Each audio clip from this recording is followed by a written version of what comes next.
Hello అందరికీ. అయితే ఈరోజు ఒక చిన్న విషయం మీతో చెప్పాలనుకుంటున్నా. వెయిట్ లాస్ అయ్యే వాళ్ళైతే రెగ్యులర్గా మార్నింగ్ అయితే ఇట్లయితే వెయిట్ చెక్ చేసుకుంటారు. సో అట్లా చెక్ చేసుకోవడం వల్ల అయితే డైరెక్ట్గా చేసుకుంటే అయితే సేమ్ మనం కొంచెం ఎక్కువ చూపిస్తుంది అనమాట. వెయిట్ చెక్ చేసుకునేటప్పుడు అయితే ఇట్లా కొంచెం బ్యాటరీస్ అయితే తీసి వేసుకుంటే కనుక మన వెయిట్ ఏదైతే ఉందో అదే చూపిస్తుంది.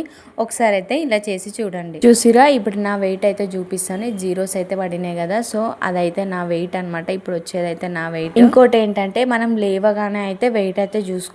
మనం వాష్రూమ్ అట్లా వెళ్ళిపోయిన తర్వాత అయితే మనం వెయిట్ చూసుకుంటే అది మన రియల్ వెయిట్ అనమాట. సో అయితే ఈ విషయం మీకు అర్థమైందని అనుకుంటున్నా. ఒకసారి అయితే చూడండి, మీరు కూడా ఒకసారి అయితే ట్రై చేయండి. అయితే ఇది సండే రోజు వ్లాగ్ అనమాట. మేమైతే ఇక్కడ న్యూగా షిఫ్ట్ అయినాం కదా, సో ఇక్కడ ఉన్న దగ్గరలో ఉన్న చర్చికి అయితే వెళ్ళినాం. అక్కడ అయితే ఇంకా మాకు భోజనాలు అయితే పెట్టిరు ఆఫ్టర్నూన్. ఇంకోటి ఏంటంటే అసలు అక్కడికి వెళ్ళినా కానీ మాకు కొత్త ఫీలింగ్ అనేది లేకుండే చాలా బాగా వల్కరించారు. అందరూ మస్తు అనిపించింది, అసలు ఏదో తెలియని ఫీలింగ్.